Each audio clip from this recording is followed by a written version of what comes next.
Thank you. I pull out my watch here because I don't want to go too far over, and what I'm looking forward to is more of our fireside chat and taking questions from all of you later this afternoon. The reason for giving a bit of an overview on Neurocrine and spending maybe the first 20 minutes or so on that is that I think it is going to be important to see everything we're going to talk about post this, where my philosophy comes from, how we approach drug development and healthcare in general. So bear with me, I don't mean this to be a commercial about Neurocrine as we're here. So, and as I always have to do, I'm going to be making forward-looking statements, so I would direct you to our latest 10K filing with the SEC so you can see all of the risk factors that are involved with the industry and with Neurocrine in particular. Neurocrine has been around for 27 years now. We are a company that is a neuroscience company, but we actually really focus on the intersection of neuroscience and other biological systems, so neuroendocrinology, neuropsychiatry, and I hope in the future neuroimmunology. It's an area that I really want us to go into, but staying close to our knitting, staying with what we know about, which is neuroscience. And in addition, within neuroscience, where we focus on are those areas of, and I know it's an oft-used phrase, I'm sorry, a high unmet medical need, but what I really mean here is patients who have been forgotten, quite honestly. And I hope that in the next 15 or 20 minutes I can show you what that looks like and who those are. And it doesn't always mean in very small patient populations. Sitting and listening to the other real nice panels going on, you're led to believe that only in orphan diseases is there patients who otherwise would not get drugs developed for them. Quite honestly, that's very different, the cases sometimes, and I hope to be able to touch on that in a moment. What is Neurocrine? We've been around 27 years. I'm going to show you that it's not been a straight line to success during that 27 years, and far from it, and that is not different from most biotech companies. But we are a company that has developed over this period of time now a fully integrated drug discovery and development capabilities here. So what I'm showing you here is that, and I'm not because I keep looking ahead a slide in here, what I'm showing you is we've put a number of compounds into development, into humans, over 25 of them. We've treated tens of thousands of patients actually now, that's a little dated. And we have lead programs that we have in the clinic right now that are in a very small disease state, that congenital adrenal hyperplasia, it's a mouthful, we call it CAH for short. Parkinson's disease, which I think many of you are very familiar with, and then epilepsies is what we've just gotten into, and through epilepsy, we're now in ion channel inhibitors, targeted therapies, and we've actually stepped into gene therapy now because Neurocrine plans on being around for the next 27 years. We're not a company that packages itself up for sale to a major pharmaceutical company, and you can never stand still. Most of our drugs are orally active small pills. You take them once a day. And that's what we have developed, and that's been our expertise. But there is no better time to be in biological chemical research or to be in the biopharmaceutical industry than right now. I've been doing this 30 years. The amount of innovation, the pace of innovation, what we can do right now, it gives me goose pimples to think about. I've never seen anything like this right now. And so it does require you to be forward-thinking. It requires you to be very nimble. It requires you to make bets that you have no idea how they're going to pay off because it still is cutting edge, but it's moving so quickly. So we've stepped into gene therapy now in order to be able to be in where I think neuroscience is going to be 10 years from now, which is where immuno-oncology is today. We're curing cancers that heretofore you could not even treat or increase lifespan by more than 2 years, such as lung cancer now, such as malignant melanoma now. That's where neuroscience is going to be, in neurological diseases. We've been fortunate at Neurocrine. We're one of the few biotech companies that has been able to discover and develop and bring to market a drug, actually two.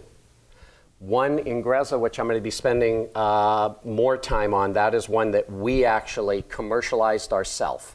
And in where I come from, you haven't truly achieved what you need to achieve as being a biotech company unless you discovered it, you developed it, and you bring it to patients yourself. Another one, and actually one that came earlier, is Orilissa. And here, that is a drug that we discovered, developed all the way through phase 2 clinical trials, and we brought AbbVie in as our partner in order to work with them to complete the phase 3 clinical program, get the drug approved, and AbbVie now markets the drug. Here's a situation, I'll only speak for a second. Orilissa is a medicine for women who suffer from endometriosis. You know, it wasn't that long ago I would be getting up and I'd be talking at scientific conferences, I'd be talking at healthcare conferences, I would be talking to groups like this, and they had absolutely no idea what endometriosis was. It only affects 7.5 million women in the United States. They suffered in silence. They hadn't had a drug developed for them in over 20 years. And now it's in for FDA approval currently for uterine fibroids also. And most people always just thought, uterine fibroids, I don't really know what that is. Those that did said, okay, that's surgical. That's where you go and cut it out. Yeah, that's true, but why does a woman have to sacrifice her reproductive potential because of a disease and drug development hasn't taken place for those women, and they suffered in silence? You probably couldn't even mention what is the one major symptom of having uterine fibroids. It's going from a normal of 30 mils to 40 mils of blood flow a month to being at like a liter of blood flow a month. That has a tremendous impact on the quality of life and what you can do. And it's the number one reason for reduced fertility in the United States. Endometriosis is number 2. 500,000 women in the United States every year undergo hysterectomies for those two disorders. And so ourselves and AbbVie are bringing that now to large markets. Uterine fibroids, 9 million women in the United States suffer from it. So suffering in silence and lack of drug development isn't just for small diseases. It can be for large diseases also.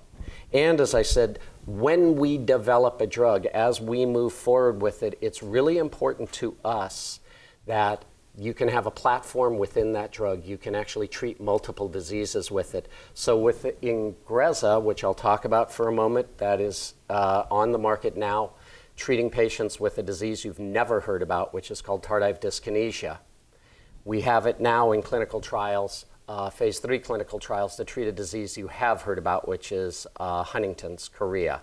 Not, unfortunately, as curative for Huntington's, but for the chorea, the movement disorders that the patients suffer from during Huntington's. So that's a little bit about Neurocrine. Let's talk about now our patients. And what I want to talk to you about is this Tardive Dyskinesia, or TD. Interestingly enough, this is a disease that is caused by medications, important medications. If you have serious psychological disorder, mental health issues, psychosis, major depression, bipolar depression, anxiety disorder, there are drugs that have been around now for 25 years called antipsychotics. They come in 2 flavors: the older generation, which are called the typical antipsychotics, the newer generation, which are called the atypical antipsychotics.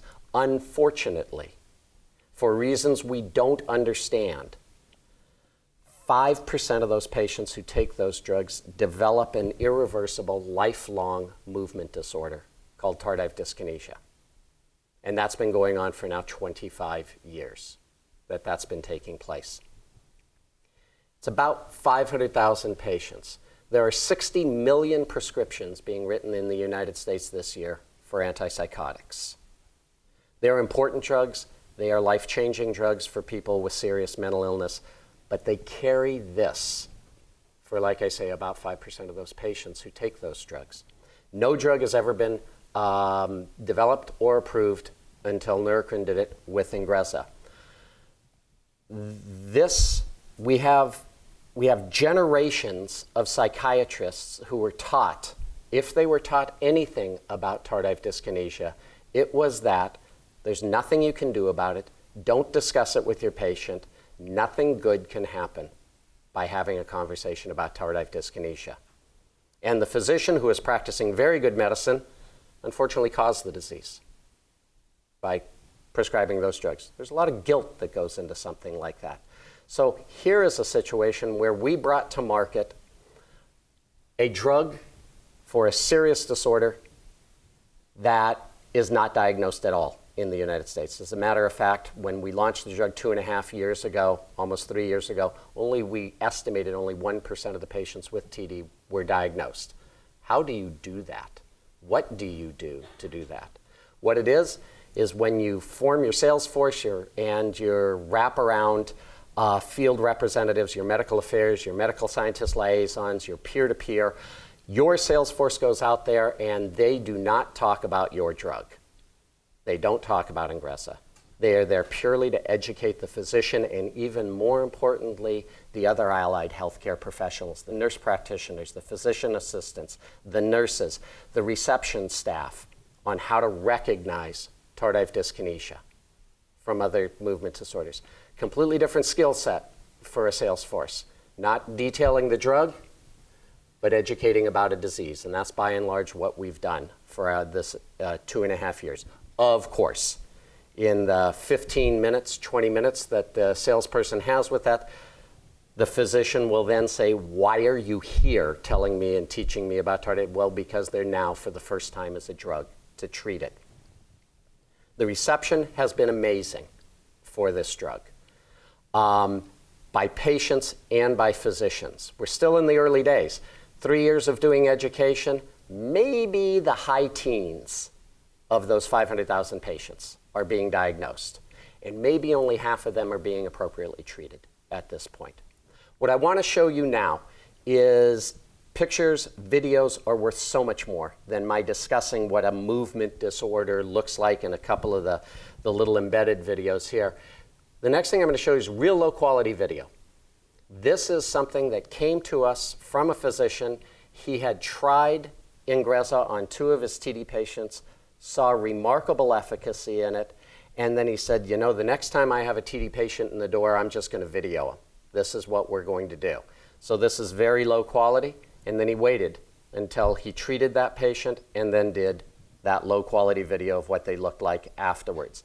This is not a representative patient, and I want to be clear of this. This person has TD throughout basically their entire body. Most patients have it in maybe 2 body areas, the face, mouth area, and arms, or trunk and legs or something. This patient has it in all of his body parts. So let's take a look at this young man. There is no sound here in this one because the conversation there would de-identify this patient. What he was asked is to take a sip of water. I'm only going to show you about 40 seconds of this young man. He's in his 30s. He was on a typical antipsychotic, which was pitched when they came out that they don't cause tardive dyskinesia. Clearly they do. He tries for, if you saw the whole video here, for over 20 minutes until he could finally take a sip of water. He would fall constantly because he didn't have good motor coordination. You can see everything he's doing is involuntary here. His mouth, if you would look into his mouth, you would see that he can't control his tongue, his teeth, his jaw, and the body writhing there, and the problems with his arms was all involuntary. Here's what he looked like 2 weeks later. Now, there's a very big difference in just his movements, as you can see, but the important part is here is that there's a complete difference in how he looks. He can dress himself now. He drove there. First time he drove a car in a couple of 3 years that he had this. And in this interview, when you listen to it, he's so happy. He actually has a date for later that evening. You could imagine that that was not a part of his life at all. His father no longer has to take care of him in every aspect. So you can imagine the change this has in his life there. It's real easy. What I'd like to do now, though, is bring your attention back to less on the movements. Now let's talk about the impact. Remember, these patients that we treat with this medication have serious underlying mental health conditions. They've been fighting that for years that have isolated them from society. They have, a lot of them, conquered it. They're able to be productive members of the community. Their psychosis, their bipolar, their depression, they're able to deal, and then they got hit with tardive dyskinesia, and it put them right back into the shadows. But best for in their words, and this Neurocrine did produce.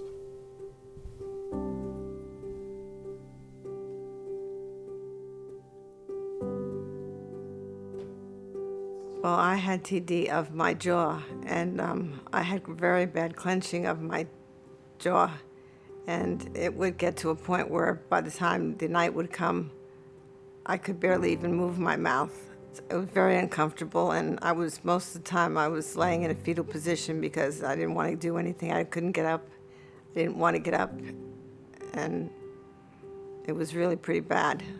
I couldn't eat that well. I was always having difficulty chewing with this spasms that I would have in my jaw. I also deal with discrimination with my movements. When I go into a restaurant with a friend, I always want to sit at a booth, and when I tell the host or hostess this, they escort me into the small dining room to keep me away from most of the patrons.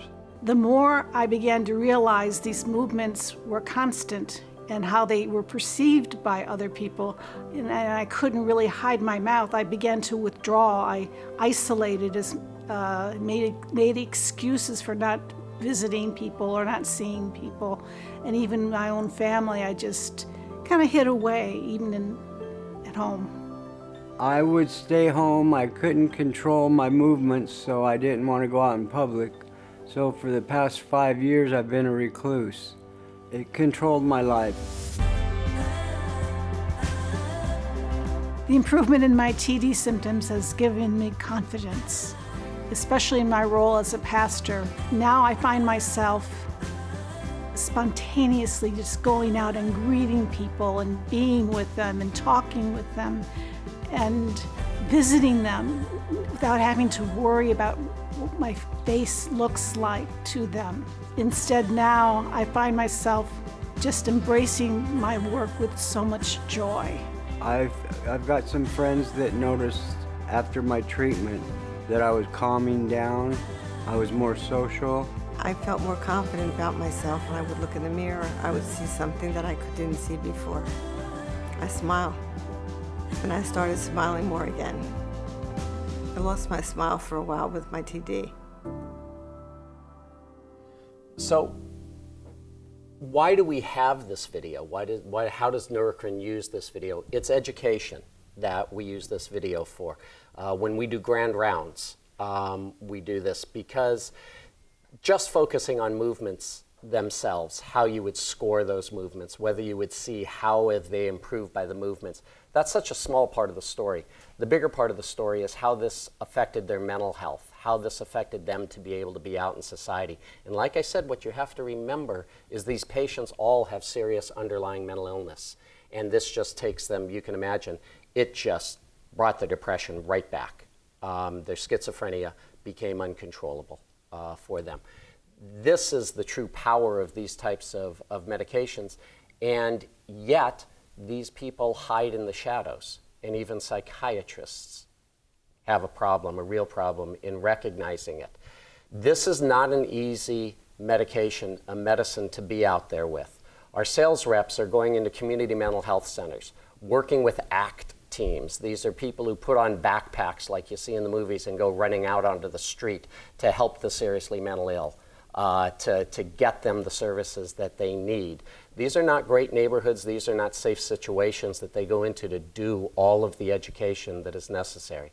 And as I said, 3 years later, the high teens, 16, 17% of the patients who need treatment are actually getting it. So it's a long road ahead of us. So like I said, I'm not making this as a commercial to Neurocrine. I'm trying to show you that We're a company that wants to take on the hard diseases. We're the company that wants to focus on the patients. We're going to make all of our decisions based on what will benefit patients for this. And yes, we're a business, so I'm looking forward to the discussion, though. We do need to make money. That makes sense. Why do we need to make money? It seems like a silly question. The reason is because we have a lot more that we want to bring to patients here. We plow everything back into our R&D of here. And this is what our pipeline looks like. So we are in multiple indications. They're all neuroscience, neuroendocrinology, neuropsychiatry that we're doing. And that is, if I have my way, which, hell, I'm CEO, I should, we're going to double that pipeline by next year. And we're going to see not everything works. You have a huge failure rate in biotech, which is why, yes, it really does take 25 years and $2 to $3 billion to discover, develop, and get a drug out to the patients that need it. We're a living example of just that kind of situation. But is this easy? No, it's not. Again, a picture is better than 1,000 words. That's our stock price chart from inception until today. It's stock price. So you can see that there was a nice up and then there was a huge down. And when you drop, it takes about a day or two to drop in stock price like that. It takes a lot of years to try to come back from that. This whole area here was with the first medicine that we were working on, which is a sedative hypnotic, something to compete with what you're probably familiar with, Ambien, a better sleeping drug. So we had, and I show here a few areas where we started to develop it, get real good phase 2 data, get phase 3 data, bring on Pfizer as a partner here. But that's where the drug ran into a chainsaw at FDA. And you saw a real fast, steep decline. We went from a $2.4 billion market cap company, $74 a share, down to about an $87 million market cap company with $1.82 a share. It took a long time struggling there. I was the head of BD and chief operating officer when all of that went south that way. I was appointed CEO at that point in time. I had to take the company from 600 employees down to 67 employees, where we stayed for a long time. The hardest thing I've ever done in my professional life is putting 550 people out of work. What I do have to say is we're an amazing community in biotech, and I think particularly so in San Diego. Every single one of those people who wanted to stay in biotech, who didn't go back to school or didn't move out of town, within 6 months all had a job in San Diego, and that was the vast majority of them. And I'm always thankful to the biotech community in San Diego in helping us out in that way and helping out our employees. It wasn't for the lack of their hard work why we had this fall. So what did we do in that period of time other than have to lay off the vast majority of our employees?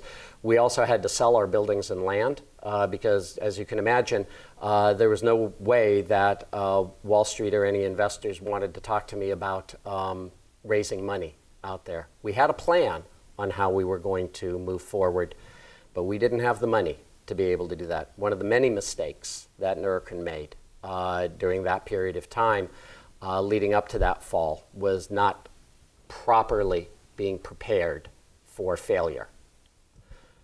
But we were able to come back because we refocused the company on the science that we had there. It was originally just one drug that we did. That was elagolix. That became Orilissa. And that, partnering with AbbVie, Abbott at the time, but AbbVie now, that's what gave us finally the money, the runway that we could say, okay, maybe there is light at the end of this tunnel, and we could continue to work to try to make our way back. And it was a long slog. We had a little thing that happened at that point that was called in 2008 the Great Recession, So it's always nice to be appointed CEO by the board when you have no money, your stock is in the tank, and the entire world economy has gone to hell. Really low risk for me, right? Because no one expects you to be able to come back. The key to that success is those 67 people. That was the absolute key to that success. I always like to quote Walt Disney here, because I think it really is true that it's important to have a good, hard failure. You learn a lot from it. He said when you're young, he had his when he was very young, and was so disgusted with what happened to him, he left the East Coast, came out to the West Coast, and we know what happened with Disney Corporation from that point on. But he, as he says here, he never feared anything past that and was able to come back from that. That's where I'm going to stop with this. And that, again, I hope I gave you a little bit of an idea, which you can use as a frame of reference as we have our discussions here, and I answer any of the questions that you have. And by the way, I could have picked a number of our drugs from our pipeline to show you, to talk to you about, which I love doing. One of which is one of our newer drugs in precision medicine in epilepsy, where these children are born with a particular ion channel that we now know genetically. Here's the defect, and working with a terrific little company called Xenon up in